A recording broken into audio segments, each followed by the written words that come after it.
great to see everybody on this morning. I can do quick introductions. That way we'll know who's in the room and who's on the call. My name is Deanna Jackson. I'm Tri-County Water Authority's Executive Director, and I have in the room with me Amir Hussain, Geosyntec, who is our consultant, Mark Graywall, who is Tri-County's Director, and Stacy Wilkins, the Administrative Assistant. And name off the names, and we'll have them introduce themselves. I can. So I'm going to start with Michael's iPhone. That's me. Morning, Hi, Mike. Alex? Hello, everyone. I'm with Morning, Alex. Hi, Deanna. Hi, Mark. Hi, Stacy. Hello. And Amir. I think it's Ariel. Yes, hi guys. I'm with a few ranches in the Tri-County. Morning, Ariel. Jeff.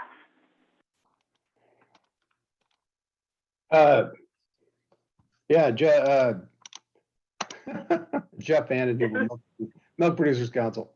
Okay. Morning. Jesus. Hi everyone. I also work with Ariel in those ranches that we are managing. Morning, Jesus. Nate. Good morning, everybody. Nate Cameron, LP Farms. Morning, Nate. Ren. Ren Akiona, watershed coordinator for the Tule Subbasin. Morning, Ren. Stacey Rusty Ann. joining. Oh, hi, Rusty. Morning, Rusty. Morning. Stacey Ann Silva with New Current Water and Land. And I'm going to guess it's Maris. Hi, yeah, that's exactly right. Okay. Yeah, I'm Maris, Manulife, which we're now Manulife, but formerly Hancock Farmland Management Services. Okay, very Morning, good. Maris. Morning. I think that's everybody. Great, thank you. Thank you for everybody for being on the call, and we'll try to tick through these things as quickly as possible today, and hopefully have a pretty lively discussion on the water accounting policy. So with that, I'll turn it over to Amir. Hi, good morning, everyone.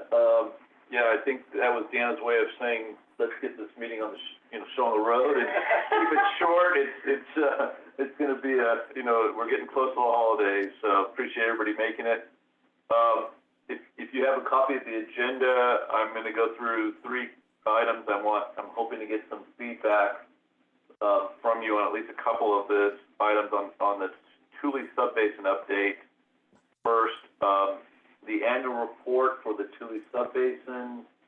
We've got that as an ongoing item on our agenda, but we were actually going to, hopefully right after this meeting at 1 o'clock, we have an update from the consultants who are preparing that. That's Four Creeks and Thomas Harder, who prepared the document for the subbasin and specifically for the Tri-County. We'll be reviewing that on behalf of Tri-County. We work closely with Four Creeks and Tom on that to make sure it represents everything that the GSA is doing.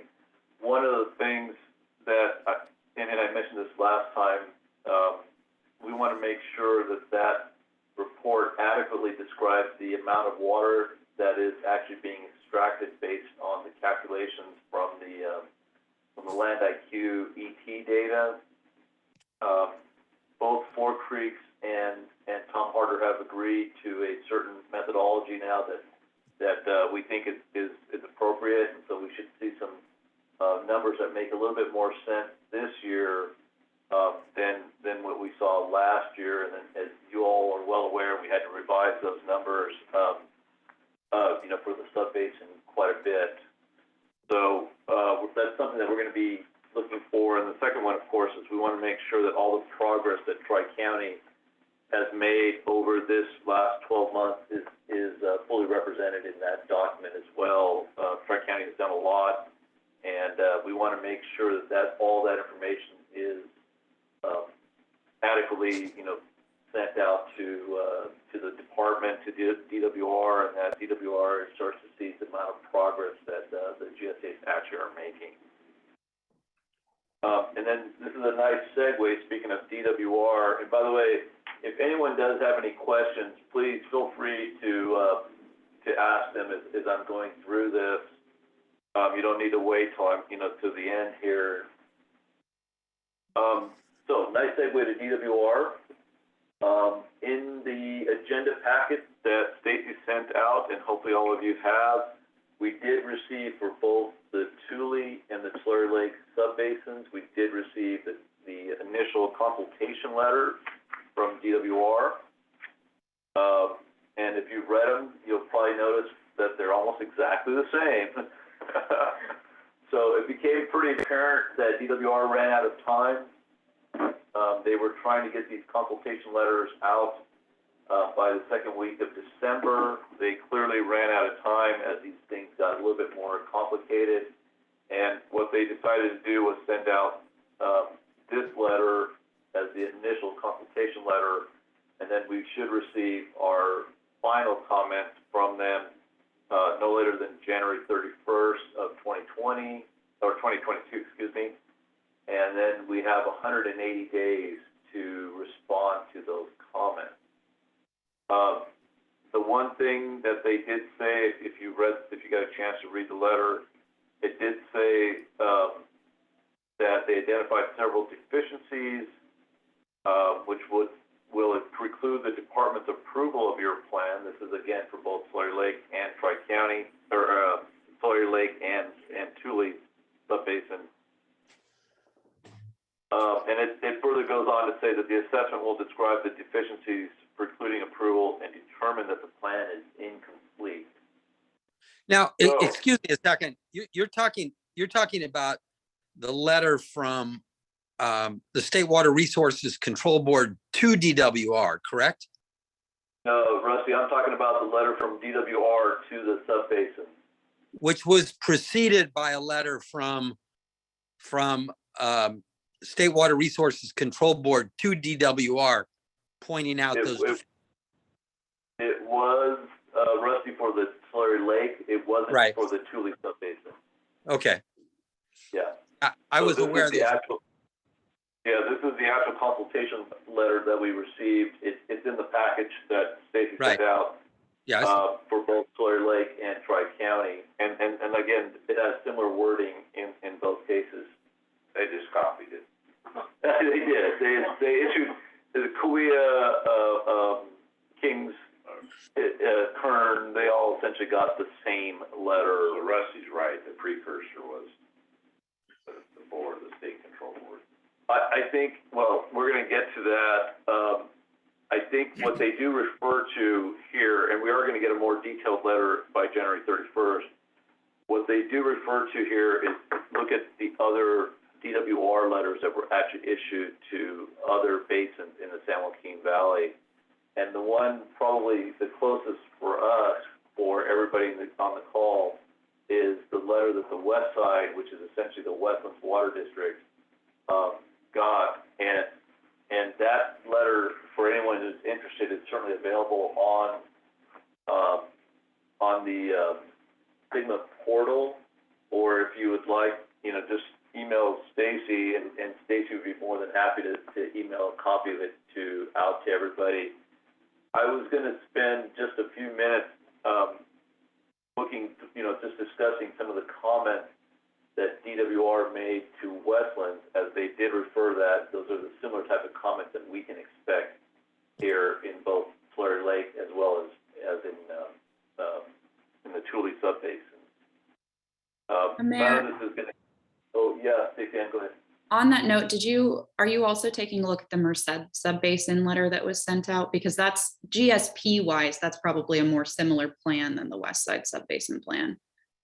Yeah, and Merced is a good point. Merced is also a good point. There are similar types of comments. So I'm not going to go through the specific comments that were made to West Side, but I'm gonna talk about, the areas that they commented on specifically. And if you know, and Sapien's right, the Merced one is also a good one, because Merced also had multiple, GSAs as well. Yeah, That's and both- thank you for pointing that out. I also, the west side is a little more, they received fewer comments than the others in Yeah. Southern San Joaquin. So when you Yeah. said that was the one you were going off of, I just wanted to make sure that that was understood. Yeah, yeah. So this, you know, like I said, if you look at the package that Sapien sent out, or excuse me, that Stacy sent out, Stacy sent All out. right. It, you know, they basically just, they don't give us any details, they just said, look at the other ones. The one thing that Westside did have, and this is multiple pages of comments associated with, they essentially pointed out 3 deficiencies, but, you know, the first one was land subsidence. And it, of course, is, you know, land subsidence to them, of course, was the aqueduct, which is going to be an issue potentially for portions of Tulare Lake, not so much for Tri-County, but for other portions of Tulare Lake.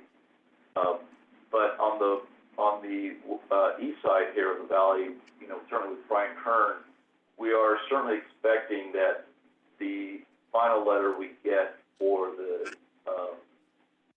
Tule subbasin is going to have a rather lengthy discussion on subsidence.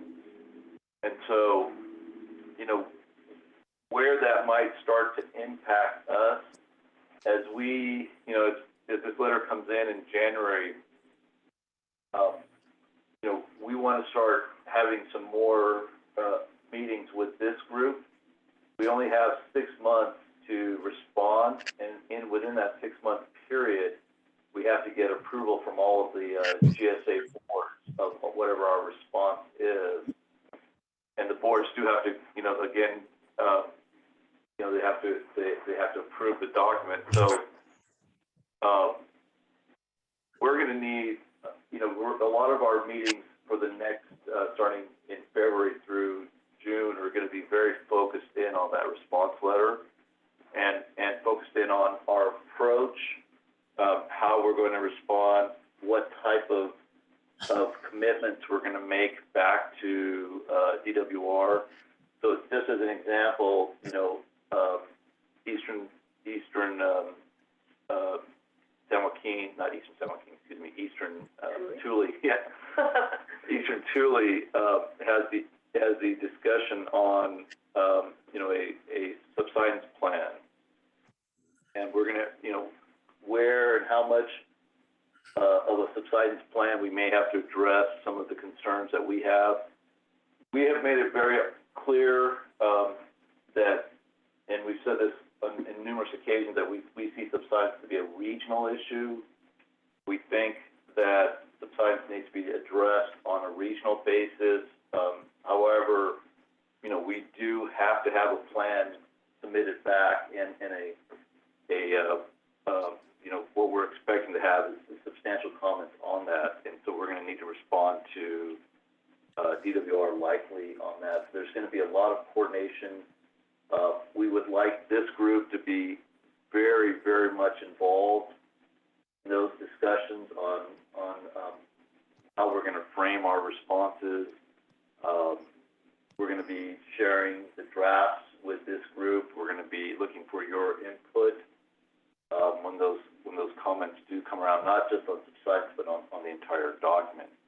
But like I said, we are expecting that the comments are going to, at least one of the major deficiencies is going to be on subsidence. If you look at this West Side letter, I mean, it goes on for, I don't know, probably 6 pages for, you know, their comments on the subsidence. The other one that's been very common that we've seen, not just in Westside, but in most of the other GSA letters, has been adequate information for selection of the SMC, the water level, the groundwater level that was selected as saying this is a sustainable level for that. That has been an ongoing comment in almost every single letter that the state has sent back. A big part of that has also been a big focus on there to the issues of domestic wells. And what they feel like was that a further evaluation of impacts to domestic wells and how many domestic wells may be impacted by whatever water level that was selected as the SMC, the measurable objective. Hey, Amir. Yes. Amir, can I interject for a second? I had a discussion with Dee D'Adamo, from the Water Board recently, and she says there's concern that that the Northern Valley is doing a much better job on management zones, dealing with nitrates in domestic wells. And, they're working with the CB salts to provide, good drinking water to the people that live out in those areas. And she's concerned that the South Valley, and specifically mentioned Tulare Lake, is further behind. She would like to come down and meet with a small group of people down there to talk about her concerns. So, that's something we ought to schedule if there's interest. Yep, Rusty, on the CV salts for Tulare Lake, I think that, that has to do with domestic wells and drinking water. I want to say Yes. that Charlotte Gallick with the South Fork area has been very engaged with CV salts for Tulare Lake region. So we would want to include her in that conversation. Mike's on the board. Yeah, Rusty, I don't think he's in what's going on, because like John's putting in a water station there in Stratford, and he's been trying to work with the community so he can get that connected up. And CV Salts Group has been putting, like in Riverdale, and I think they've been looking at all these other Corcoran and some of these other communities put these water stations in. So I think she's a little out of touch. She may be. Then it's an opportunity to bring her up to speed. I just wanted to share it because she brought it up to me, and she's always been a great friend of agriculture on the board. She represents that slot, and she's very interested in coming down. It would be interesting to have her down anyway, not only on the management zones and CB salts and those concerns, to educate her or have her educate us, however that works out, but also on all other issues before the board.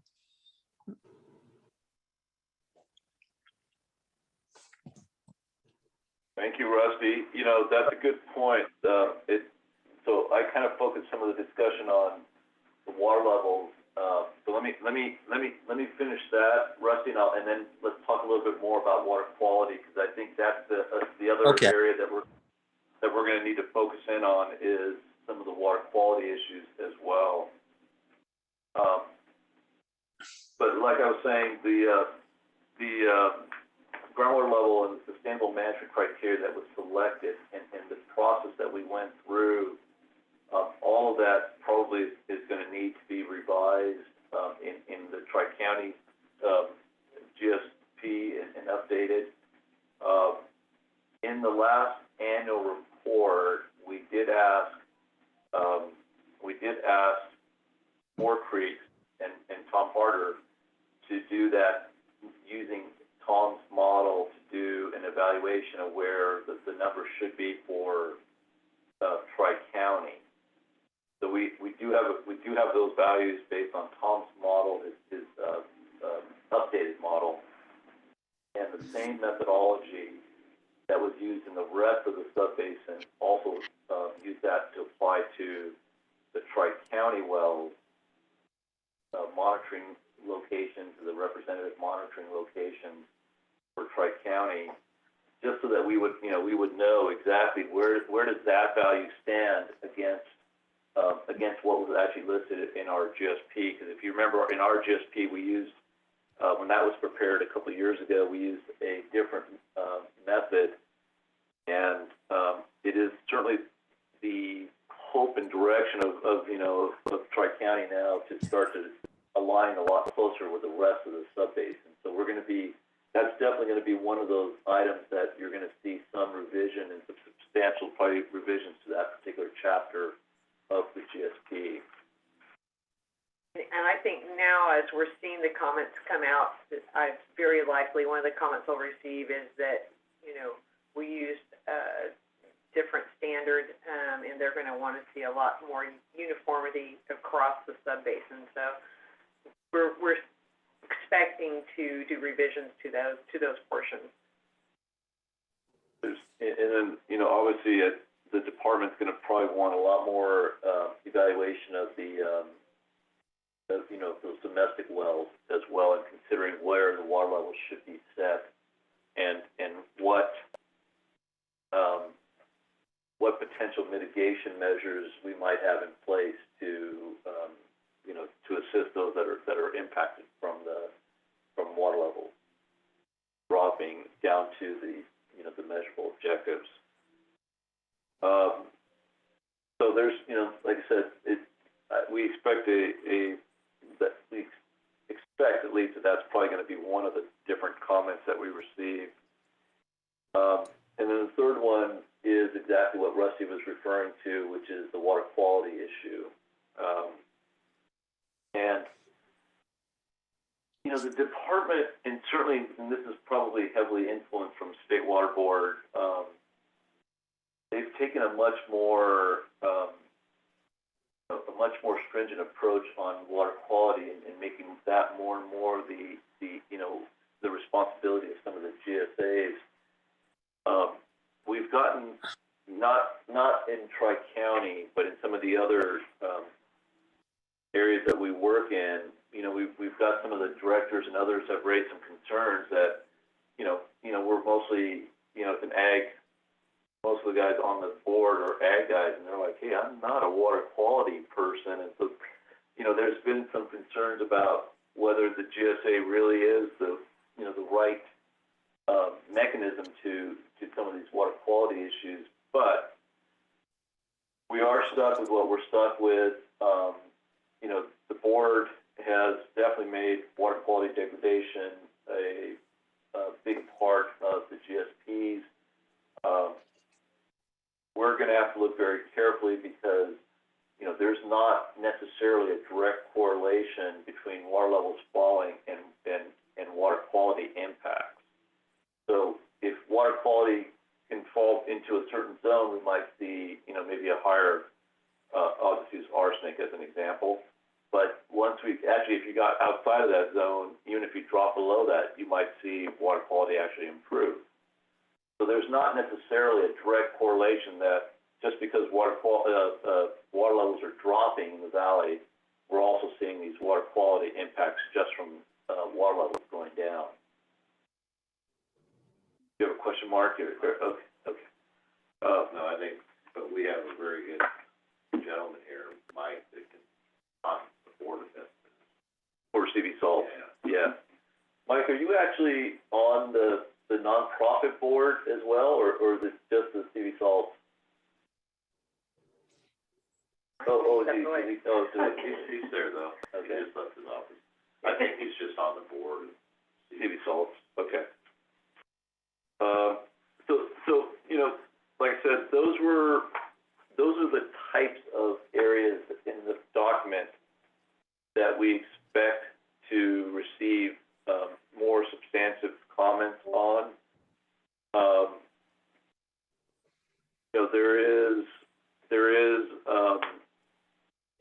Once we get them, we've got 180 days to respond. So we're going to need to move rather quickly.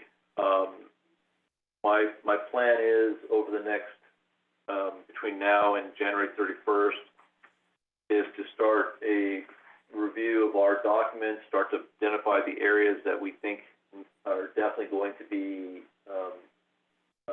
that we need to update. And again, we're not talking about the 5-year update, we're just talking about the response to comments. The department has indicated that the way they would like to see this done is that we would take our document, we would do a red line strikeout, type of thing where we would, basically then they would be able to see, okay, this is what the original version was, and then this is the changes, yeah, exactly. So we're gonna, what we're gonna do is go through the document, get back with Deanna, coordinate with her, and start to identify areas that we think very likely, and more importantly, start to identify how we're, the process and the methodology that we're gonna follow to respond to those comments, and the type of data that we're going to use to respond to those comments. And then, of course, we need to coordinate with all the rest of the GSAs as well. Yeah, so we'll have 180 days to do a red line, strikeout and revision of both Tri-County Water Authority's GSP and the Tule Subbasin, the Tulare Lake GSP, and probably the coordination agreement for the Tule Subbasin, and then it'll all have to be adopted by each respective board. So it'll be a heavy lift for 180 days.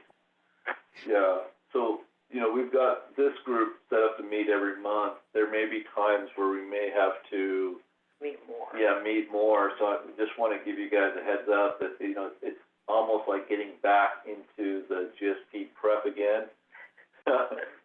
If you remember those days, and we are absolutely looking for as much feedback from all of you on each of these issues, because you might be thinking, all right, well, subsidence is not necessarily a concern for your operation, but if we go into a regional subsidence plan and we are looking to address, pumping below the Corcoran and other things like that, it could have some impacts. And those are the types of interactions and feedback that we're going to need from this group as well. I'm not saying that that's going to happen. I'm just, using that as a potential example for some impacts.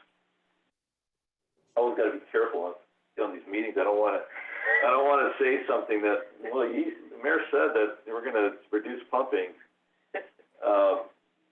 And that's where. So let me stop talking for a second and open it up to any questions or comments, or anybody who's read the letter or has any concerns.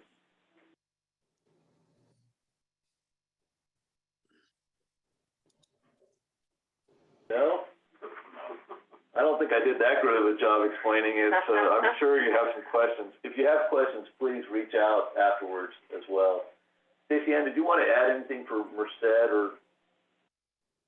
I just wanted to point out that a lot of the DWR on response on all of the incompletes has been, really focused in on the sustainable management criteria and the story behind it. And so we've done a little bit of conversation with DWR and would encourage you to kind of work on, or at least understand the methodology and the explanation for it that's in the GSP. I know Tri-County's GSP had a little bit of a gap there, just from what I remember reviewing it. And so that is something, as we've talked to DWR, that it's not necessarily that they want you to, go in and make minimum thresholds where not a single domestic well goes dry, but more so that they just need to better understand how GSAs considered the beneficial users in the methodology they established. So just wanted to bring that up, and also remind that the State Water Board is not the reviewing authority here. And so the DWR did indeed approve 2 plans that the State Water Board said were no good. So just an interesting point of framing. Yeah, no, that's a good point. They're a commenting agency, the State Water Board. Yeah. Okay. Well, then let's move on. The next item, of course, is the grant application. As you're all well aware, there is the draft PSPs the solicitation package from DWR. Just very quickly, we went through it last time, but it was roughly about $150 million. There's $60 million that was set aside specifically for the Central Valley. It has very specific, there's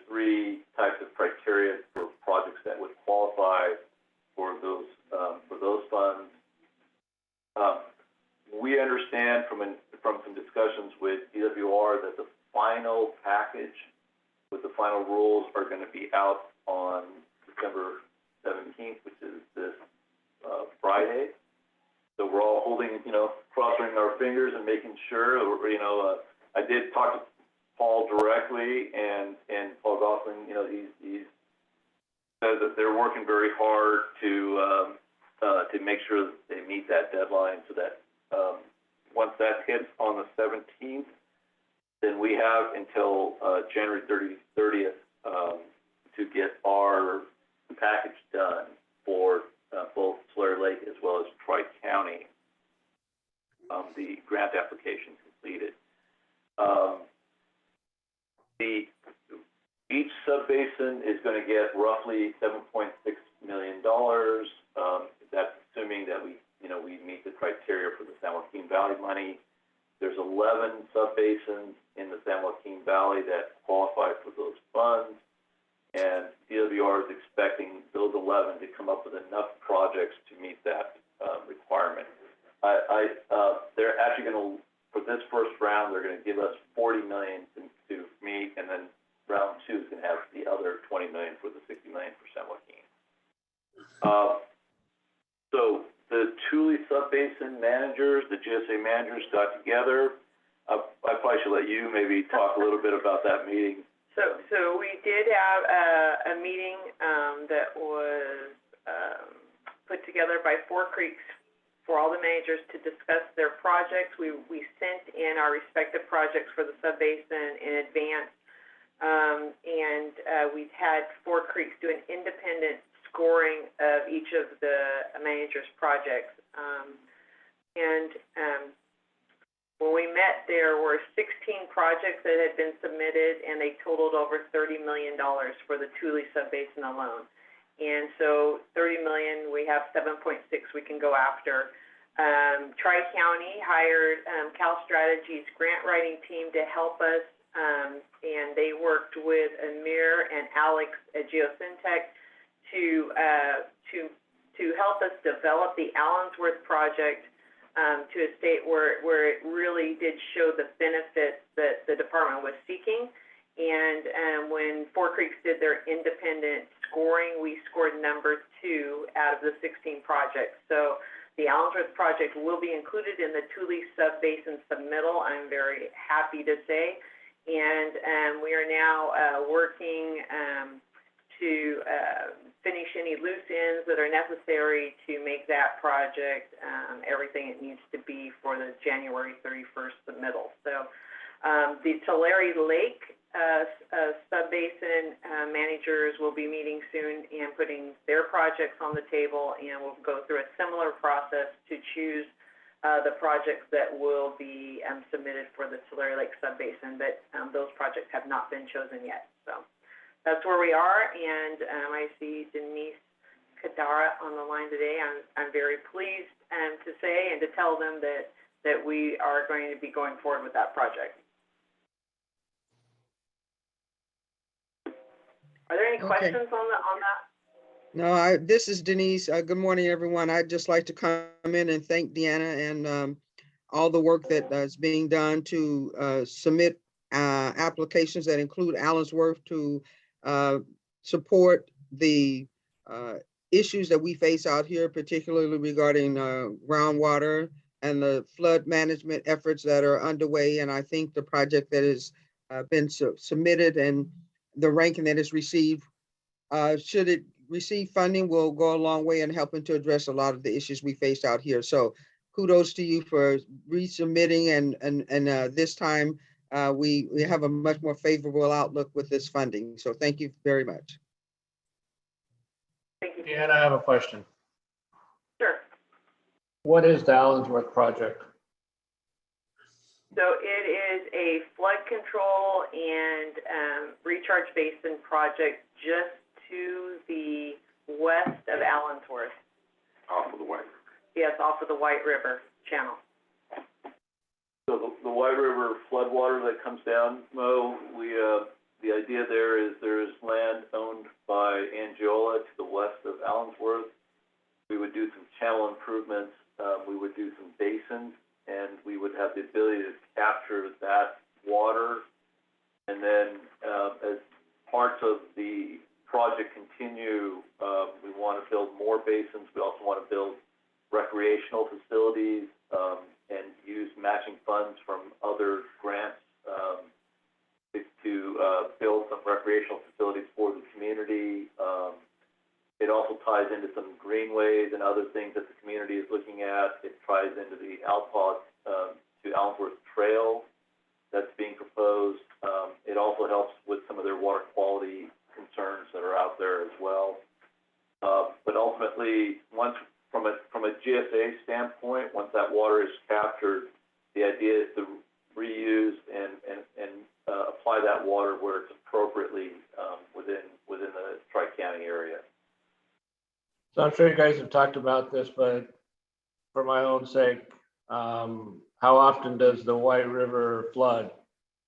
How often are you expecting to capture water, and how much water are you expecting to capture? Yeah, so Angela has a water right on the White River. Pending water right. Mark, correct me. 1 out of 7 years. Yes, 1 out of 7 years. Yeah. When it does flood, though, it's a lot of water. We won't be able to capture it all. And Mo, I have the exact numbers in the submittal, and I can forward that, it was a template that was filled out by each GSA. I can forward that template to you for review. Thank you. We're really. And what is the, and my final question is, what is the cost of that project? We're submitting for 2.5 million. So, that would, I don't know that we'll get the full 2.5 because the way the department has asked for these submittals, they've asked for us to submit for $10 million worth of projects, but we likely will only get 7.6. So each of the projects that will be included on that Tule Subbasin submittal may decrease proportionately, depending on how much money we receive. So Mo, when you look at the drawings, you'll see a much larger project than what we're actually going to be able to build for the $2.5 million. But the idea is that as other monies become available, we would hope to be able to continue to build out that project appropriately. It may not come through the GSA. It may come through other sources as well. The other thing I was going to point out is, so this is the grant application for that's due on January 31st for Sawyer Lake.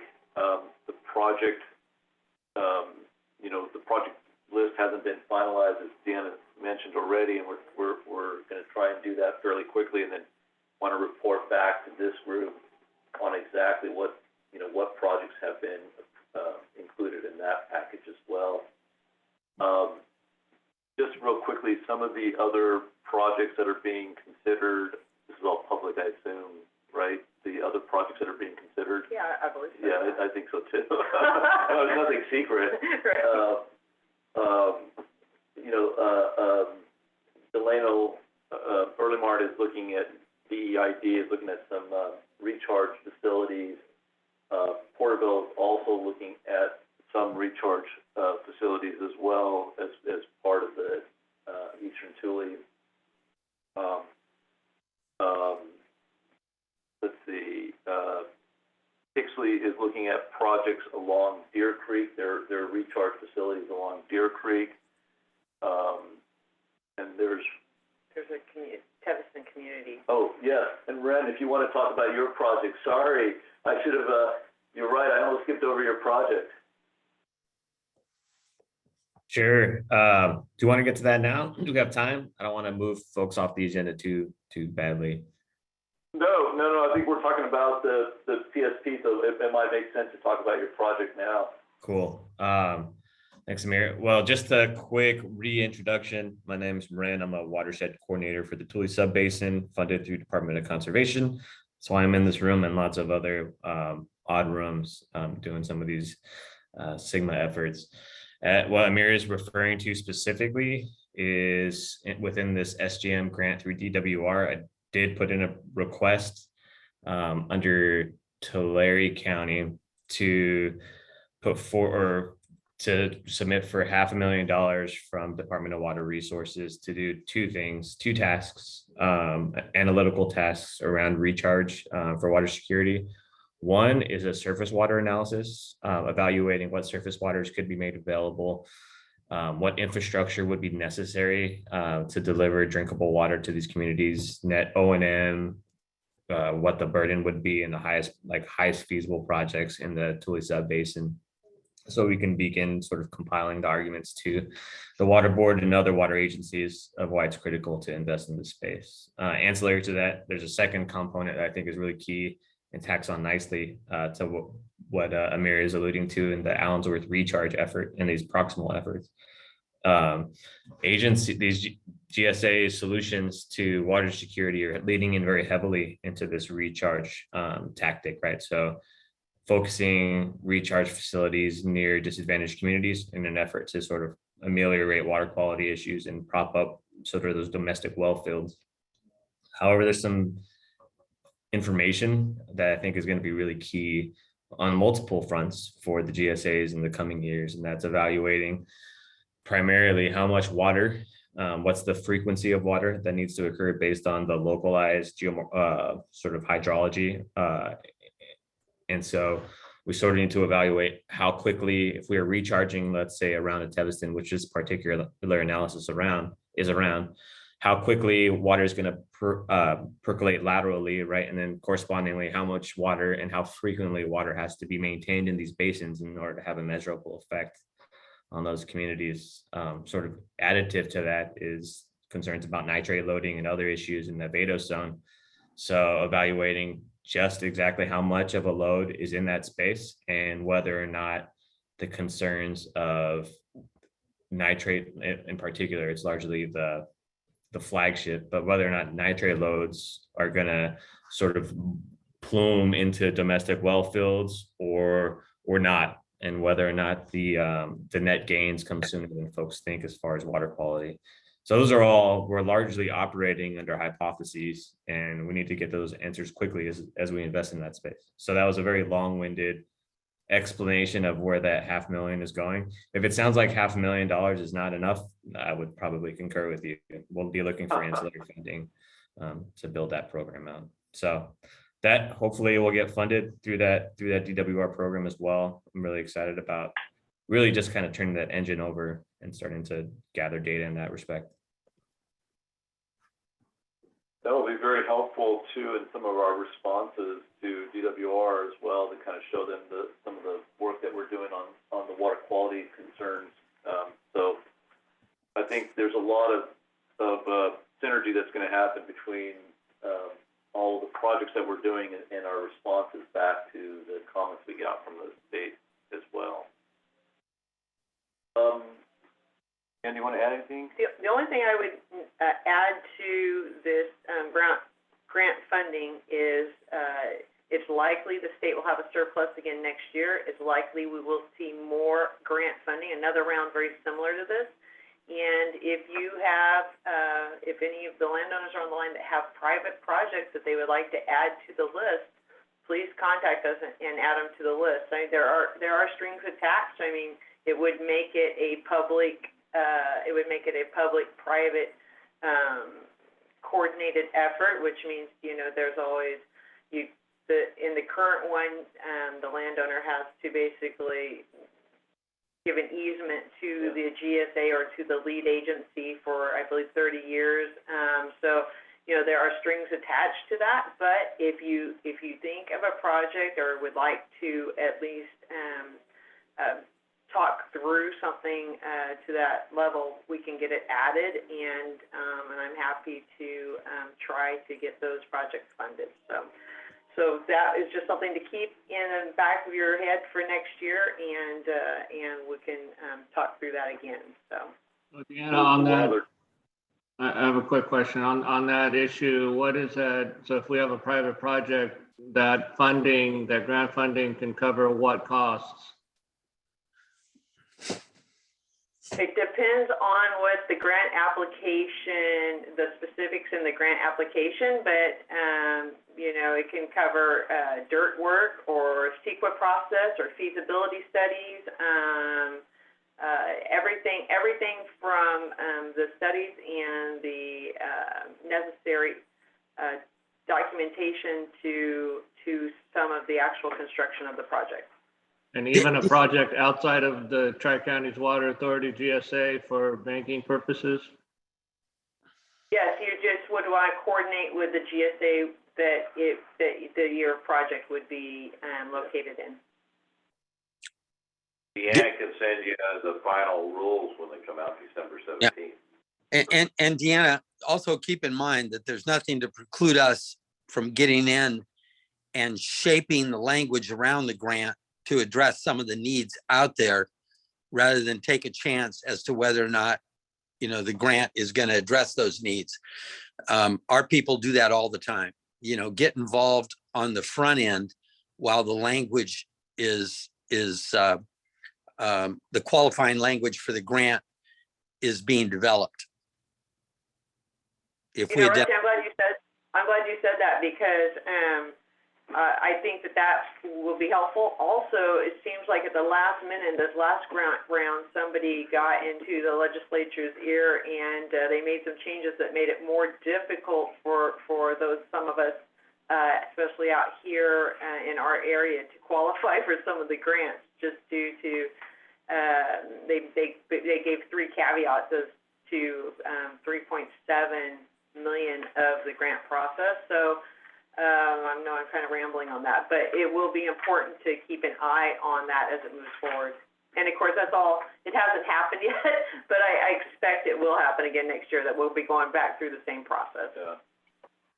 Stark County has been very proactive in that sense, much more than maybe some other subbasins and GSAs. But so, you know, kudos to the Deanna and the board. I think it's really going to be very important that we stay very active with our elected officials this time around, and make sure that the interests of the GSAs and the subbasins and what we need, and I use a collective we for all the subbasins in the south part of the valley, and our needs are a little bit more explicitly addressed in the next round of funding. At least that's what we're hoping for.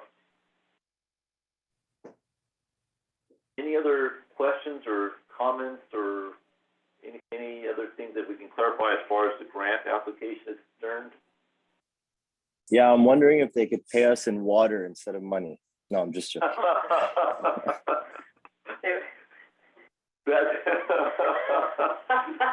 I don't think that they're willing to pay us in water right now, but we'll keep advocating for that. Yeah, absolutely. Absolutely. Yeah, no, it would be nice to get paid in water these days. Bit water.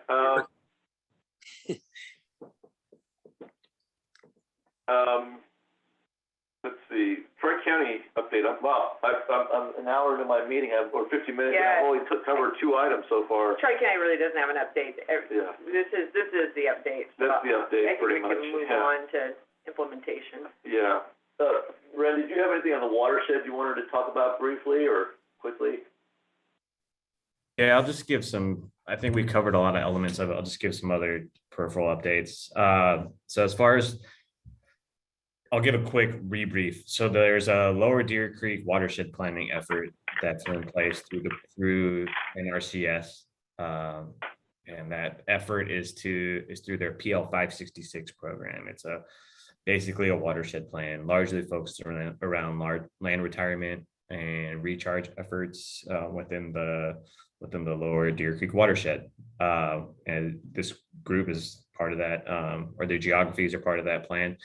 Currently, that's in process or should be under review by NRCS's regional staff, hopefully by January. Things are running a little bit behind, I think, in that regard.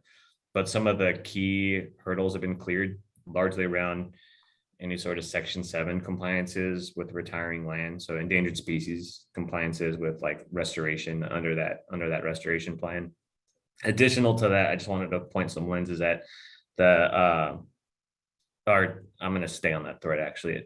Additionally, the Caponero Creek project, again, a quick rebriefing. The Caponero Creek property is adjacent to the Pixley National Wildlife Refuge. It's a property that kind of runs north and westerly of the upland areas of Pixley Wildlife Refuge. That project was purchased by Pixley GSA and then will be purchased from the GSA by Bureau of Reclamation and turned over to the Tule Basin Land and Water Conservation Trust. That Bureau of Reclamation grant is pretty much in place. It's about $4.2 million, which will cover the acquisition and the beginnings of the restoration of that land. It's a pretty key ecological space given its geography. So I'm looking forward to that. And I'm going to skip a couple items in the sort of sense of time here. One more thing that I think will be talked about later in this meeting is the land repurposing funds coming down through Department of Conservation. There's two different pathways that those funds will be seemingly spent by DOC. One is a block funding mechanism. This is a $50 million grant throughout the state, so it'll largely be consumed quickly on the landscape. But one is a block funding mechanism, which will disseminate large chunks of funding to entities around the state of California that will then send that money into individual geographies for the purposes of DOC's repurposing efforts. Secondarily would be direct project by project applicants. So if you're not part of a block grant process, you could also apply directly to DOC for pieces of that funding. What we're looking to do actually is through my position through the Watershed Coordination Plan and through a bunch of technical advisors in that space is to submit a regional TAC plan to try to pull a big, more flexible pot of money for the region. I tied in with Deanna recently last week. We had kind of evaluated some ways to engage and develop projects in that space. I'm leaning really heavily towards pushing for some more geotech work, possibly around the Allensworth Recharge project to evaluate at a more micro level, like, hey, this is the inundation frequency that we need to be targeting in order to fully execute the benefits of this project. Sort of concurrently, what are the economic analysis, like Allensworth is in a pretty tight economic situation in the face of land retirement. So trying to do an economic analysis specifically in that geography around what the effects of SGMA could be and identifying ancillary economic drivers for that region. So those are kind of the economic and direct Allensworth recharge efforts I think would be great candidates to put into that block. I'll stop just because I could talk for another hour if we want to.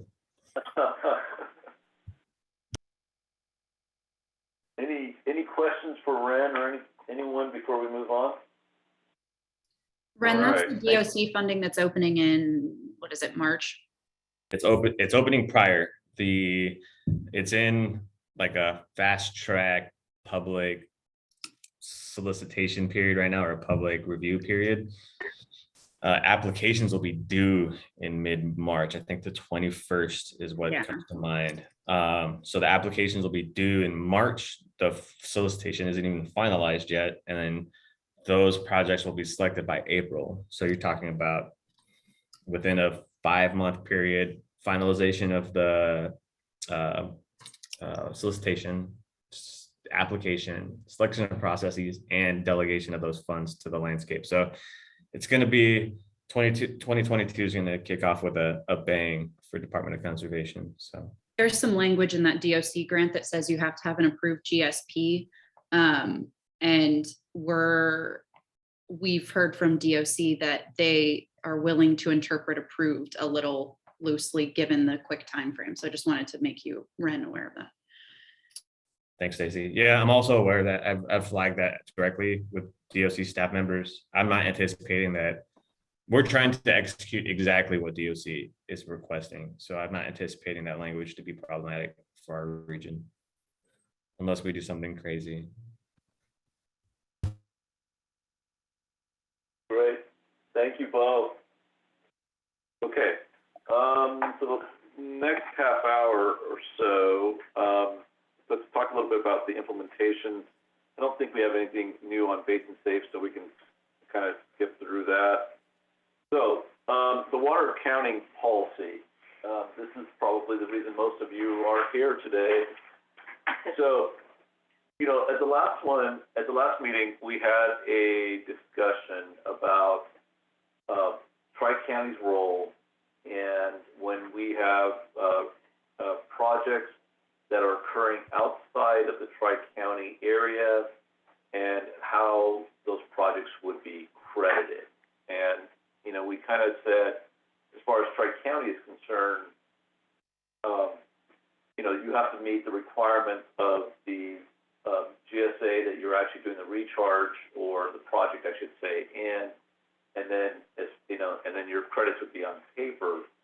The concern, of course, is that you might be recharging, you know, somewhere north, but you're continuing to pump in Tri-County. And so, you know, we had some discussions and some ongoing conversations about, you know, who would be responsible then for evaluating any of the impacts by that additional pumping that would occur within, and maybe additional is not the right word, let's just say ongoing pumping. That might be a better way of saying that, that would occur in Tri-County. So you've got recharge occurring to the north. That physical water is not being moved. This is just paper credits in Tri-County. And the ongoing pumping occurs here. So we went back and forth. We were, you know, about should there be a hydrogeologic evaluation that's going to be necessary and submitted to the Tri-County, you know, to Deanna, to staff to review. You have to get board approval and things of that nature. And the more discussions we had about it, the more we realized that we're just storing up, you know, potential roadblocks, and that's the exact opposite of what Tri-County really wants to do. And that's the opposite of what the board has kind of, you know, that's the approach that the board has taken. And Mark, if I get any of this wrong, just let me know. And so we you know, we kind of threw some ideas around, and what we're thinking right now, and what we're hoping to get some ideas back from this group, is to do something very similar to what Pixley did, and say that we're just going to put a credit and put a limit on those credits for each year. The exact number, the exact methodology, you know, we're looking for some input. Bob Anderson, who most of you know on this call, is a hydrogeologist with us here at Geosyntec, is going to help evaluate what that number should be on year one.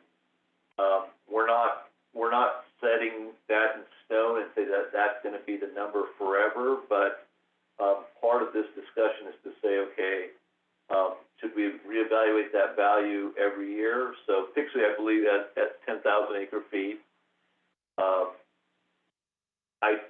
I'm expecting that number most likely would be higher for Tri-County, but I need to get, you know, the hydrogeologist to give me all the scientific background for that, you know, and make sure that the numbers work.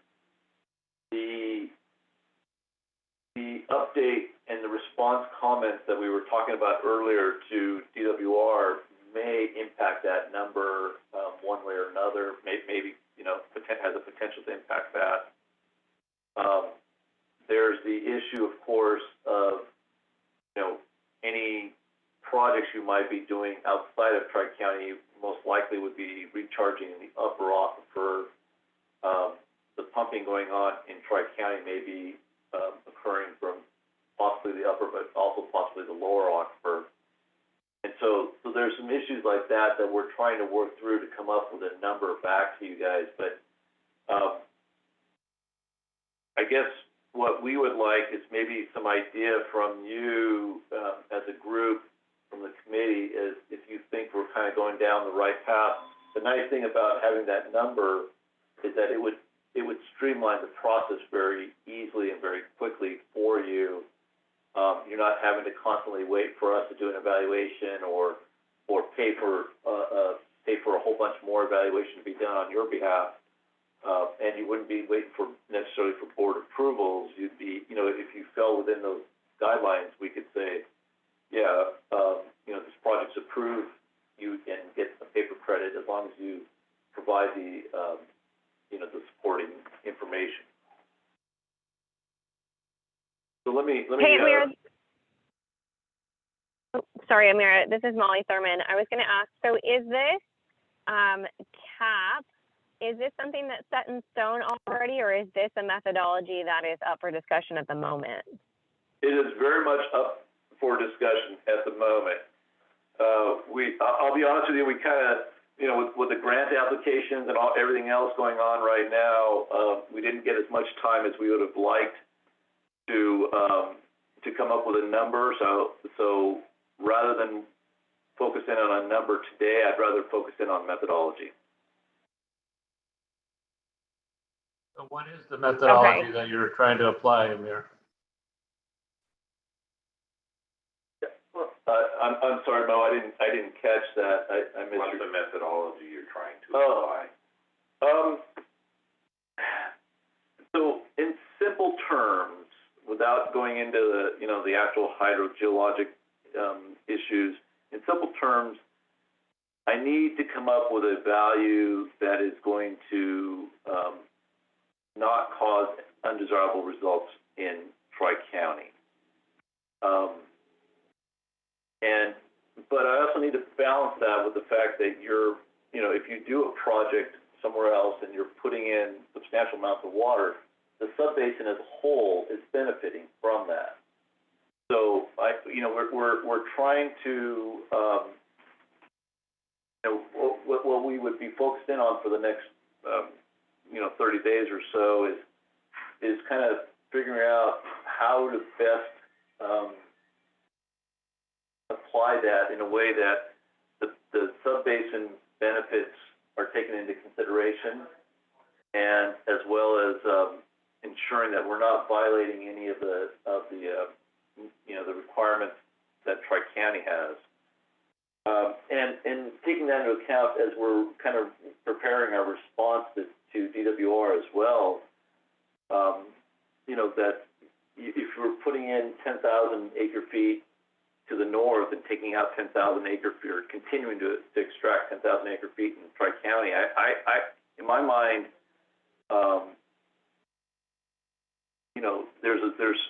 we're essentially neutral to the subbasin as a whole, and the idea is to look big picture and then make sure that. But on the other hand, we don't want all the pumping to occur in just Tri-County, and then we have this big hole. The other, Mo, as you're well aware, the other unknown and concern, of course, is that Delano has expressed significant concerns about the movement of water towards Tri-County, and that the ongoing pumping in the southeast area and Tri-County is impacting their ability to achieve sustainability. Excuse me. And so, we want to make sure that we're taking that into consideration as we're starting to come up with this value. Again, please don't be stuck on the 10,000. That was just Pixley's number. I'm just using that as an example, but we want to try and come up with a value that encourages as many projects as we can. I think the board. Hey, Amir. Yes, Molly, go ahead. I'm sorry, my timing is never on. No, you're. Don't worry about it. Don't worry about it. I was going to ask. I mean, I'm a little worried that we may be getting too restrictive by putting a number forward, and I understand that Pixley has, but is it possible to put forward something that maybe it looks more like a study showing the way that groundwater is flowing to justify recharging in strategic areas, and then maybe having some projects under our belt before we put a cap in place? Is that something that I agree with Molly's comment. Yeah, actually doing a study would be fantastic. I think that's something that should be looked into, and whether that, I've been trying to talk to the sub-basin managers about looking at things from a sub-basin level, and participating in initially a water market study, which would have the same type of benefits, but I haven't been able to get that across the line yet. And I really do think that's just due to timing of these comments coming. But Molly, your point is well taken. I think that's where we'll have to go, whether we develop a little bit of policy. I think our intent here, because we've had inquiries on what the policy is we're trying to get something on the table in case there is a project that is developed upstream. But maybe we do just take it project by project and actually do, actually require a hydrogeologic study on that project before any credit can be taken out in Tri-County. That's the kind of thing that we're trying to balance, right? So can we come up with a number that protects Tri-County but also would allow upstream projects while we're waiting on the sub-basin to engage in a study like this? So that's what I'm trying to balance. Well, Deanna, I'm thinking more aerially too, rather than looking at a study for a project by project basis.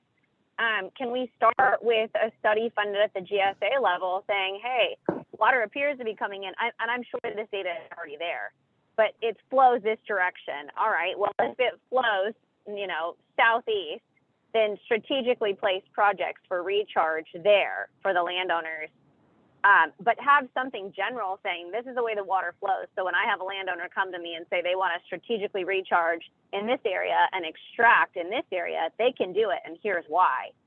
And then, as far as the cap on extraction, I feel like so long as we're not hitting our own undesirable results that we've set in place for just this, do we even need to set a cap on what can be recharged and extracted as a credit, so long as we're operating within, the parameters that we've already set forward?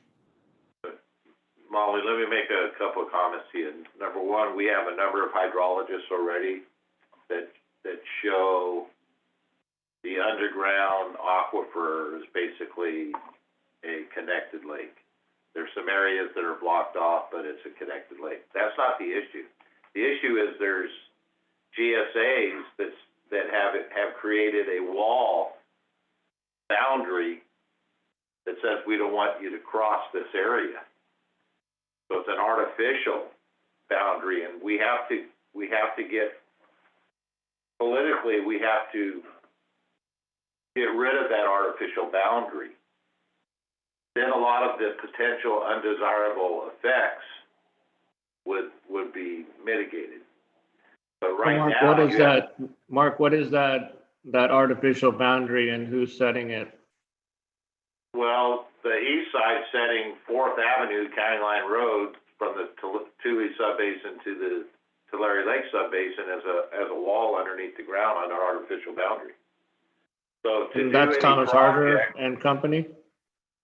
Not necessarily Thomas Harder, but they put in where these subbasins in, you've got a boundary. And now I'm saying that's not true, because what Molly says is actually correct. Currently, what's happening with our personal hydrologist is that the water's flowing east into the Tule. It used to fall into the Tulare Lake, but it's falling in the Tule. So that's an artificial boundary. So number one, we have to get rid of that, or the only other way around it is to create a length of time that you can supply credits, but then they have to be balanced back. So a lot of guys have, well, we're going to borrow water from this area, but you have 5 years to bring that back into balance, whatever that is. But here's the number one thing we have to do from Molly, Mo, all of you people. The number one project to get completed is some type of conveyance, whether it's Cross Valley, through Alpaugh, connections of Poso, connections off the Holman Canal. Those have to be done, because then you can transfer surface water anywhere and into the southeast area of the white area.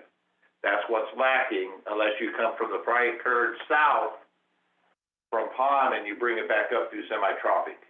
But that's just one route. We have to, the number one thing that this group should be looking at is conveyance. Because then we can move major water projects from floods, Liberty, whatever, to the southeast. So without that, you're still gonna be, you're gonna have artificial undesirable effects, no matter what you do. Yeah, so Mark, you were talking about physically moving the water. At some point you have to, because if you're pumping way over here and then you want to credit for over here, at some point you gotta pay it back. Why do you have to pay it back, Mark, if the water flows naturally from one direction to another? Without removing the politics, Mo, you gotta pay it back so at least you show up politically that you're back in balance and you've mitigated the undesirable effects. Until you get the east side to work with the west side, you're gonna have an undesirable effect, unless you put conveyance in.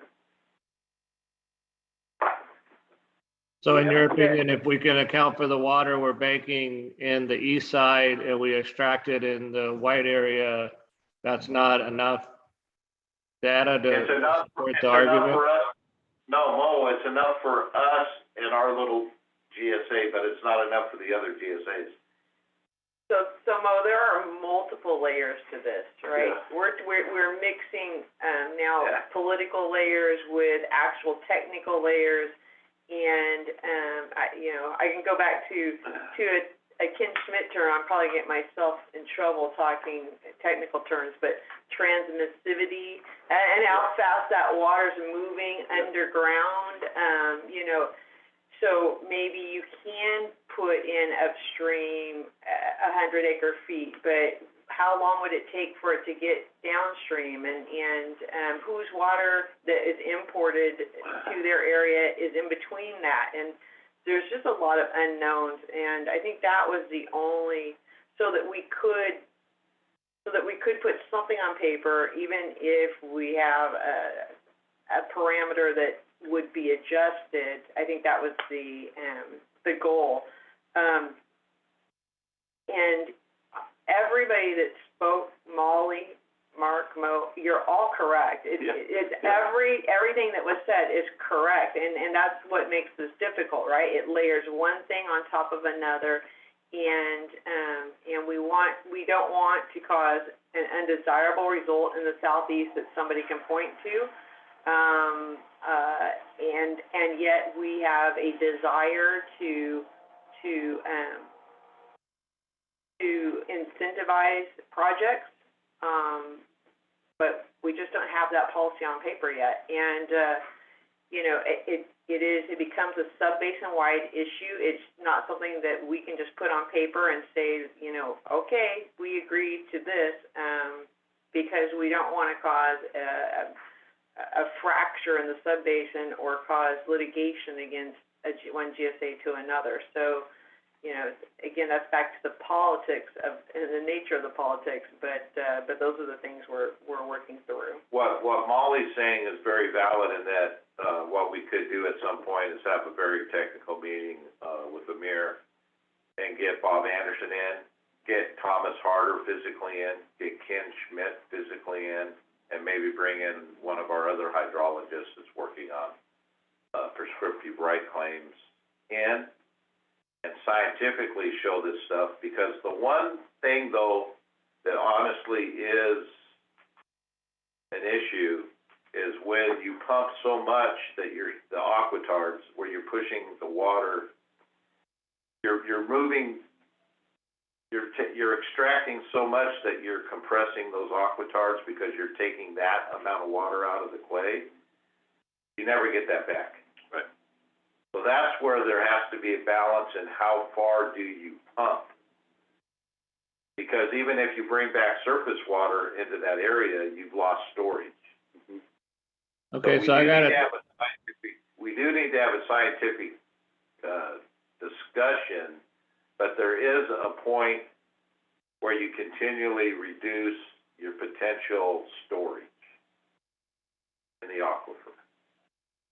I acknowledge everything you're saying, Mark, and I don't disagree with you, but so how do we go about, and I guess I'm directing the question to you and to Amir and to Deanna all aggregately, but how do we do a feasibility study on a project if there's the politics layered on top of the technical, layered on top of everything else? So how do you get from point A to point B and actually invest dollars in a project outside of our area, and then without knowing what it is exactly that we can extract, and what would the leave behinds are going to have to be and so forth to cross everybody's artificial boundary?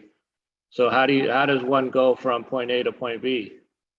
You have to go to the GSA that's doing the restriction and see how much they're willing to allow you to transfer in credit, because we're not the disconnect. I would like to point to what Stacy Ann put up here in the chat, because that is what Pixley did. They went to Tom Harder, they hired him, the subbasin did not pay for it. Pixley hired him specifically to use the model to do a study about what would cause impacts and what wouldn't. And they used that study to set that number. And is that the model that he's claiming? Thomas Harder says he calls it the existing Tule subbasin groundwater flow model. Is that the one you're referring to, Stacy Ann? I believe it was. Yeah, it was, for sure, yes. Okay. And they've updated that model as this group. So I'm going to add one thing.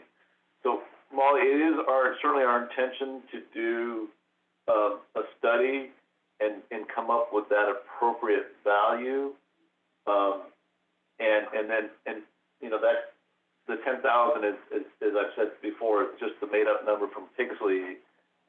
It could be more, it could be less, but we want to do that study and come back to this group with a more solid number. The question that I wanted to make sure that would be acceptable to the group was the idea of having a hard number that's set by the GSA and can be reevaluated as appropriate in the future after projects are built and other things start to happen, not just the private projects, but all the other, the projects that I mentioned earlier from Delano and others are starting to get built and water starts coming into the area. We're having an unexpectedly wetter year than we all expected, I think, right now, and we all hope that this trend continues. But we can evaluate that and take that into consideration. But the question on the table is, do we do the study, spend the money, the effort, get Bob and Tom and other people involved, and come back with a number and say, okay, that's the value, versus giving you, the other option then is to have you do your own studies on a project-by-project basis, and then bring them back to the GSA for our review and the board's review. And we're trying to figure out ways to, streamline the processes. As I think Mo has said repeatedly in these discussions, that, these are, if you know the rules, and then you can make your decisions in how to move forward with your individual projects. So I guess I'm trying to look for a little bit of the consensus with the group saying, yeah, let's move forward with this study, or you would prefer to go in a different direction and have a more individualized evaluation of each project. I just want to emphasize that the flexibility in implementing something is very broad with Tri-County. You got to get the politics of the other GSAs to see what their limitations are. And then, look, the weak part of Tri-County is the southeast wide area where we're not able to provide surface water right now. So until that's fixed, you're going to have a limitation. Right. That's the issue. As an example, Angela Water District can balance out anything between the two subbasins because of our surface water capabilities. So that's a non-issue. What the issue is the southeast. So the southeast area groups I would highly recommend that you get band together and do a project showing how by recharging another area, you're offsetting what you're pumping there. The other thing is work together on either the Cross Valley project or work through Deanna on some type of conveyance project. If we could go through Alpha, it's a non-issue, but right now that's a disconnect. If we can get, we've hired Kathy at Atwell Island as part of Tri-County to work on a POSO route through Liberty Project. So that's a possible route down to that area, but that won't offset the amount. You're still gonna have to get through Alpha and maybe through Semi-Trophy. But you gotta have a meeting on conveyance, because you can pump all you want and get all these credits, but at some point you gotta pay it back. And where the study is critical is on those aquatards and how far can you push it. Yeah. Yeah, Amir, I just got a question about the 10,000 acre foot limit. If I remember, it had to be within the Tule subbasin, the transfers, or the projects. And was 10,000 the total for all of them, or just 10,000 per GSA? And if Tri-County for the Tule subbasin portion of it, I mean, if I remember right, it seemed like they were willing to allow these types of cross GSAs as long as they were in the subbasin and they had similar rules. I might have got that wrong, but you know, if you want to get something started right away, if that's true, you know, then you stay within those. You know if that's the rule of Pixley, Lower Tule and Eastern Tule, and you can live with that. That at least gives you a starting point. So Jeff, there's a number of different rules there, actually. So the 10,000 limit for Pixley is actually, that is the total amount that can be pumped out, so transferred into that area and pumped out per year. And that's a hard limit set by them, and it's first come, first serve to utilize those credits. Eastern Tule, their position is you can do any of these projects, and it's just by district. So it's whatever Porterville IED's rules are or Sausalito's rules are. That's kind of the rule set in that area. Delano Early-Mar is all bets are off. Anybody pumping around us is causing us an undesirable result, and we've imported the water, so that, you know, they don't have any rules particularly, but they're looking at everybody's rules, right? And then Alpha's not particularly participating right now. So, you know, there's a number of different rules, and that's, I think, what's problematic, is we're trying to connect those and be in unison with the other GSAs in the Tule, but we're kind of make our own, set our own parameters as well, and then just say these are what our initial parameters are, and then try to continue to unify those as we move forward. Yeah, I have to apologize that I have to go to another meeting right now, but I can't emphasize enough as far as a director on the board that we want as much flexibility for our growers as possible. We are not the agency that's creating more regulations and restrictions.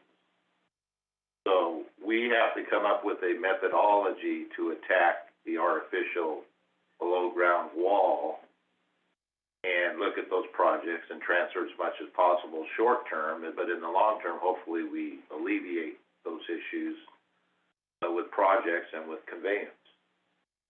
So we're here to help everybody, and I'm available anytime agronomically to help, but we're not the ones creating these issues. So we're here to help, and we want everybody to say it. I mean, the bottom line is, for climate change, at some point we need to add acreage of crops and trees and photosynthesis for carbon exchange versus fallowing land, creating more PM10. So we need to go the opposite way. We need to create more water resources and more storage and more conveyance to be able to grow and expand that to offset carbon offset. So we're not the issue.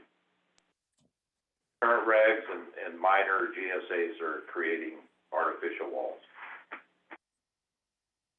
Well said, Mark. And Rusty's been a big help to us, and he's bringing down people to see the different things that are an issue. But we're not being the issue. We want to try to help everyone. We're not blocking things. We're trying to add abilities to work around the system and make them work. But it takes everybody to work together. When they put artificial regulation in that's not really a scientific fact, then that becomes an issue that we have to resolve, probably in court. And we're willing to put up our side of it, but everybody else has to come in too. So I think Deanna's got to set up a separate meeting on who's going to fund the project with the hydrologist. Look at what Molly wants to look at. Yes, we can do that. I would get Mo and Molly and a couple others that are really critical in that area, and say, hey, who's going to do that? I'll help out as much as we can. But we're not, we have surface water capabilities that are very, very good in all different areas from Thule to Tulare Lake. So we can move water both directions. It's that southeast, we have to create a connection. Yeah, no, that's true. And do you have an idea of where that connection needs to be, Mark? Because it doesn't matter. It really needs to be through the Deer Creek system down to the White River, but north and south, down through Alpha would be where you can maximize the amount. Poso is critical though, and Kathy's working on that. We don't see that as a major issue, but it's the amount of water that you need to offset. Because what you're going to do is you're going to bring in surface water during those flood years and store or replace while you're pumping for the 5 to 6 years that you have a drought. But then you go back to that same issue that you were just talking about, you know, the aquatards and so forth. So, you know, again, that study is almost essential to determine which way we want to go. Mo, at some point, you do have to, just common sense, you can only pump so much, and so it takes technology through drip and other technologies to reduce the amount you were using on crops. All of that's being done, varieties, breeding, and where's the balance on yield. But with that said, you still have to have a conveyance system. Because you're not going to make it in the desert. And I know that. I've spent 3 years in Saudi Arabia. You're not going to make it just pumping. Now they got the Nile River and they're plumbing water. We got to have piping, surface water, the system you're looking at, Cross Valley. You have to have something that you got to jump on to help you offset this mitigation for what's real critical between now and 2035. That critical time frame right now is what's critical because that's where all your restrictions are coming in. How are you going to balance that out long term? Because you have to show the government that you are going to be in compliance with some type of balance. Hey, Mark, I think we hear you loud and clear, and I don't know that you're met with any disagreement on that one. I think, and I don't mean to speak for Mo, but I think we might be thinking the same here on that. The credit transfers are more of a near-term thing that we can do here, and a study in my mind that's pretty aerial, showing where we can strategically recharge and where the water is being carried. So when we're extracting, we're not creating undesirable results, and we're essentially recharging for ourselves and our own use. I think that would be most useful for this near term, or I'm going to call it the immediate term. And the political boundaries, I hear you loud and clear on that one too, but I don't think any of us are equipped to go into a conversation with any of the political entities without data to really facilitate the conversation. And so again, I just come back to this more aerial study where we can generally say, all right, these areas, the water flows directly from point A to point B in our areas, we can recharge here, or our landowners can recharge and extract. I think that would be the best starting point for the GSA. And I agree with what Molly just said, with the one exception of, I'm not so sure that aerial is the solution, because it's the aquifer that we're concerned with, because if we're banking water in the east and pulling it out in the west, or, you know, whatever direction you want to follow, then it's going to be groundwater, and I'm not sure aerial is going to help us with that. Yeah, Mo's got a good point, because remember, it's not this water, everybody's into this water table. Where's your water? Where's your well water level at? That comes back. The water, I've been here for 42 years in the lake. The water table comes back, but the storage underneath the soil doesn't come back. Right. So your total storage capability has been lost because of the overpumping. That's the sinking. So the water table come back, that's the wrong measurement. You gotta look at how much are you compressing that ground? It's all the undesirable results. Yeah. You know, That's the key one. yeah. Yeah, besides all of these things, and that's actually why we started the conversation with the comments to DWR, because all of that has the potential to impact what we can and cannot do down here as well. Yeah, your water holding capacity, so say 42 years ago, we could store 3 inches per foot in the soil. Now it's 1.5 inches. Well, you can't keep doing that. Because then you have to, what's occurred is, we used to grow a cotton crop in the Tulare Lake Basin on 2 crop irrigations the whole year. Now it takes 4 to 5 on the same ground, because you don't have the water holding capacity in the soil that was extracted. So bottom line, you know, the study, I'm all for, you know, Tri-Counties, you know, and Geosyntec, since you guys are already there, to do a study that says, look, if you put water in here, it naturally flows here, and it takes, you know, 5 days or 5 months or whatever to get from point A to point B. So then, as Molly stated, we can easily go, all right, fine, I can do a project here, and these are the challenges I'm going to face, so I can factor in those criteria into my analysis, and then decide if we want to do the project or not, which from my perspective, and you know, Molly can add to this, you know, it's going to go a long way to helping our groups decide when and where to pull the trigger on investing in projects, which will increase the number of projects that are available to Tri-Counties. So it becomes a circular, you know, process. Yeah, Mo, one of the things you can do too, though, is that you got that 10,000 limit there at PID Lower Tule. You offset that, so you supply water to them, so that allows you to increase that amount. And that's what we did, paying. And you know, I don't want to sound. Water district per acre deal. We pay money, so they go buy money. They go buy water to offset that pumping.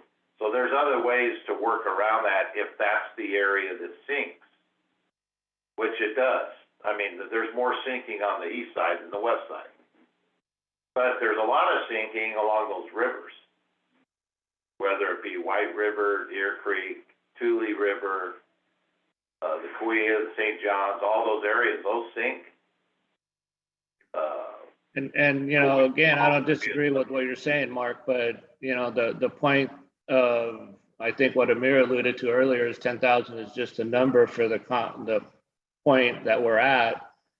So, you know, if we're doing a project that can bank 50,000 acre feet, then do we not do it, or do we decide that we're going to do it? And I call Molly or I call somebody else and go, hey, I got 40,000 acre feet that you can have. It's going to cost X dollars, and you can extract it at your well, and we'll take our 10,000 at our well, and you divide it up that way. So that goes back to Jeff's question, I believe. So, you know, those are all decisions that still have to be made, and you know, factors that we have to consider before we start investing investor dollars into projects. Yeah, but every project, you know, if I was involved in that, I would say do it. You know, it's just pricing, but because the bottom line is every year we go 20 years down the road, we'll lack even more storage, and we'll lack even more problems and you'll have more restrictions. It's never gone the other way in our whole life. And Those projects are critical. Well, I don't disagree with that from a common sense perspective, but trying to make a financial model out of that, is above and beyond my ability. So if somebody else can do it, then, I'm all ears. I will look into putting together a study for the area, and whether that be through the sub-basin model or through a different avenue, we'll take a look at that. Yeah, there's a lot of data that already exists, and we're not looking to create, and do more research. We're looking to utilize the information that was used in the model and the data that's been collected subsequent to that, and come back with some numbers and some recommendations back to this group. Please don't get stuck on the number that's being thrown out here. Those are, that's a meaning, and I always regret throwing a number out in every meeting I'm at. The whole idea was to come back with a study for this group, and I don't want it to be, I'm not talking 6 months down the line. We're not, and it really is a matter of just sitting down with using the existing data, the model data, and then making sure that whatever value we come back is going to be acceptable to the final updated GSP that we have as well. Yep. The other thing that's critical that our hydrologist was working on, and I think even Thomas Harder agrees with some of this, but you got to come up with a cut and dry distance on where that well is affecting. How far does it go? Is it 3 miles or 5? Because the real critical area that continues to subside is the Frank Kern Canal, and that's been the big driving force and cost to the state on repairing. And quite frankly, what they ought to do is take that distance by the Frank Kern, 3 miles or whatever it is, and take it out of production and totally eliminate the subsidence. Cut it all out. Bam. I don't know what that is, but that is the part of the study that really needs to be done. That's going to be way outside because when they say it will affect I know where you're going. I know where you're going with that. I know where you're going with that. All right. I don't want to solve all the problems. I want to be able to come back with a study that helps the growers move forward with projects as Tom and others are further evaluating and further refining the model. That's fine, but we have growers that have projects that they want to move on and make financial plans. Well, the Kern banking projects have been very successful. Yeah, the banking projects have been very successful. Those are some good ones to look at because they've been very, very successful. And the recovery rates are very high. The losses are very small. So I want to reiterate. Oh, go ahead, Molly, go ahead. Sorry, do we have to have a number? No. I mean, in thought, can we not just have a study again that shows the flows of the water and let everybody try to go find water to move in here for crediting, and then operate within the sustainable management criteria that we've already set? I mean, wouldn't that be the trigger itself? Do we even need a cap on what we can extract? You're going to have to show an offset to the state on your GSA that you're down. Well, I think that goes back to my comments last time that, if we were a little looser with the parameters, we would have to have, wherever that water was being extracted, we'd have to have monitoring of that area. And if we hit triggers in that area, then that would precipitate the cutoff of that extraction. So there's a danger to that as well. I mean, if we were to say, okay, your project upstream, you've put in however many thousand acre feet, and now you can use it at this certain location, we would have to monitor that. I mean, we're going to monitor it anyway, but if that were to cause groundwater levels to decline further, we were getting closer to, and I would put forward that likely our sustainable management criteria is going to change through this comment process. So the levels that are there now may not be the levels that are there in the next 6 months. So there's just a lot of moving parts, and I think your idea of doing a study is probably a really good avenue to go down. Again, I'll look into setting something up in that respect. So, Deanna, I have to drop off, but I wanted to drop my 2 cents in before related to your study. You touched on something that I think is actually closer to affecting the air quote real number, and that's the transmissivity of the region, understanding like both at the macro and micro levels what the transmissivity of the soils are. I suspect, regardless, and it kind of correlates to what Mark was getting at with water delivery infrastructure. I suspect that that's where your bottleneck will remain. Like ultimately, that's where the policy breaks away from the physics and like understanding the transmissivity of the soils and what is the maximum sustainable transmissivity that you could get from the upper landscape. Is probably pretty key for your modeling effort. So I just don't want that to get lost, because I think you nailed that point really well. It's going to be key for y'all. So I have a question. thank you, Ren. So Deanna, or Amir, actually, if you did the study, back to the point that Molly was making that Deanna emphasized,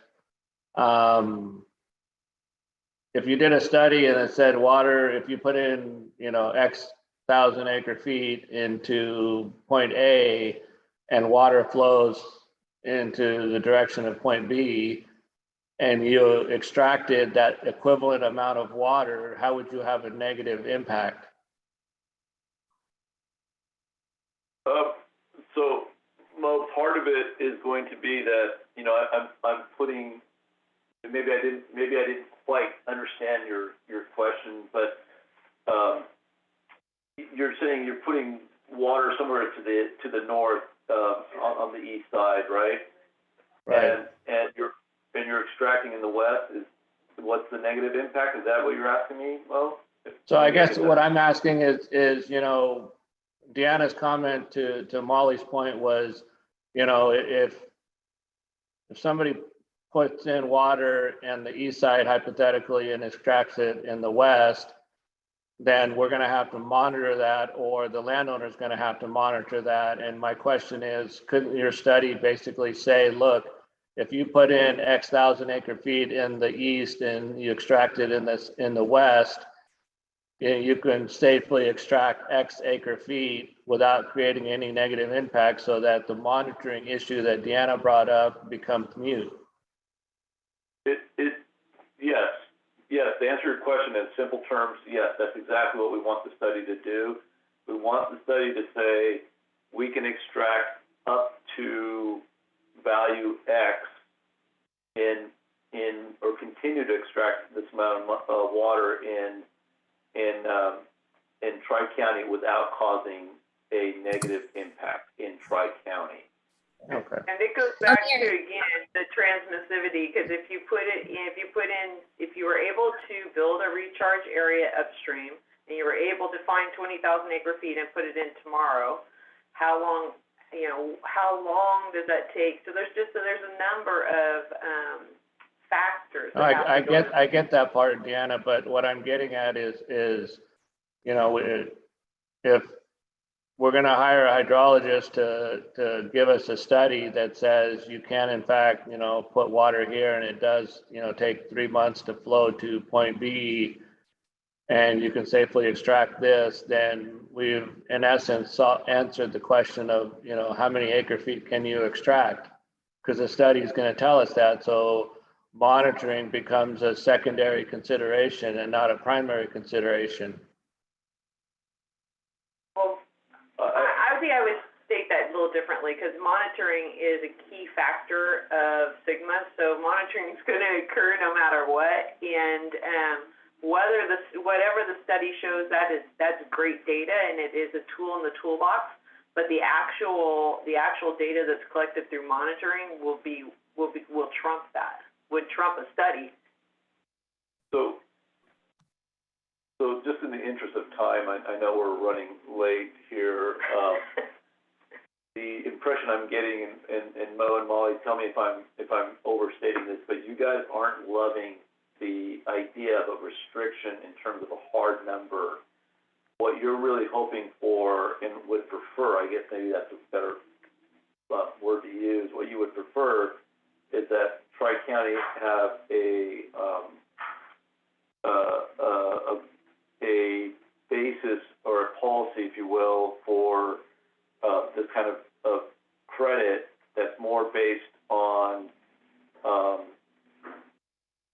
the fact that negative impacts or undesirable results are not occurring, and that you should be allowed to continue to bring in, get these credits as long as we can support that the undesirable results are not occurring. And I think we're not that far apart. We just we need to make sure that we can make it work in a way. So it was always our intention to do this initial study. The hope was that we were going to, or the idea initially was we were going to come to a number, but I think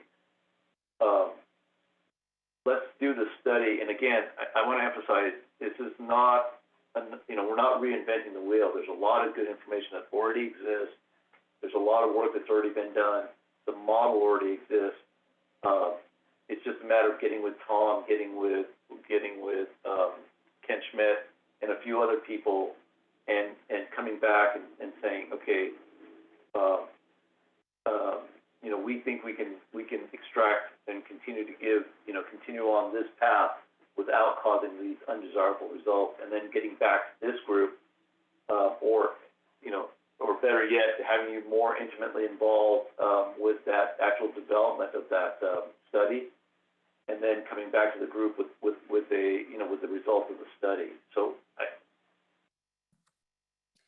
not sure I captured everything. Oh, go ahead, Molly.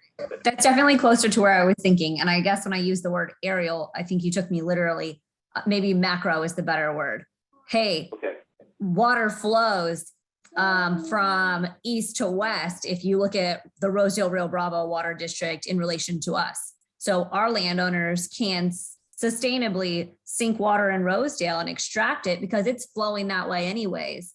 And we're not hitting any of our undesirable results in our wells because they actually put more water in and basically float it on top of what's already there, or whichever way the water is going. But for all of the GSA, can it be something more macro like that rather than a number, and say, hey, we'll analyze, or we'll, our minimum thresholds or whatever, we'll double check them every 6 months to appease the political parties around here, or what else can we do? But there should certainly be some negotiating points. I just think we need to start more macro rather than just a number. And I'm sorry that you regretted throwing out the 10,000. I think it's just the concept of having a number when we don't even know kind of more fundamentals.